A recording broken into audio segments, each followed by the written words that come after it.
Okay, give the microphone to her. Kahit pa Kasi, puro ka ng isa, 14 times. Thank you. Thank you so much. I'll pick your word here, Miss Matt, Rika May, and then we'll connect that to the question. So, if Ivory, Okay. The air, thank you. Shout out Ashaw Kalamba. Focus mo You na pick kay mata for the word for the QA tayo kay nanay. Ashwa. hypocrisy. hypocrisy. Okay, Hypocrisy. Miss Matt, Rika May, if hypocrisy were a teacher, what lessons or values would it teach the world and why? Again, if hypocrisy were a teacher, what lessons or values would it teach the world and why?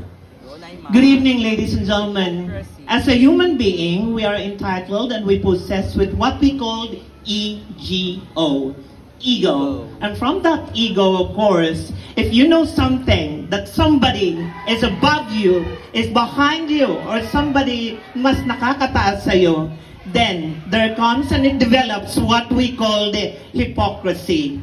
On my end, I believe that the best thing that could teach this to the world, that hypocrisy is a kind, of course, of behavior and attitude that will not guarantee you to navigate success. Why? Because that is the opposite side of what we call humility. That in everything that you do in life, then definitely you could not achieve victory if always at the back of your mind you are a hypocrite person. Believe in this. Remember, tandaan nyo na sa bawat pag-indayog ng mundo, meron at merong ipanganganak na mas magaling sa'yo. Meron at meron taong mas higit sa'yo. Kung laging namumutawi sa iyo ang pagmamayabang at pagka-ipokrita o ipokrito, kailanmay hindi mo yon makakamit. Makinig ng mabuti, mga bata. Etong tandaan nyo, we only live once. There's nothing to prove in this world. It's for you to become kind, to be respectful, and above all to know that you have that worth. But it is not for you to compete who is better than you, because hypocrisy will put you down every now and then. Believe it or not, everything that we have on earth right now are just temporary.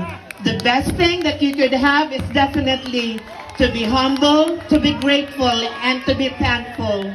And I believe as I end up with this, though all of you, it's quite noisy, let us know that sometimes to be silent and just to know what your plan inside and balance it will it. Hypocrisy is a kind of natural behavior which just make you insecure, but on the other hand, turn it as an aspiring way. Thank you. Very well said.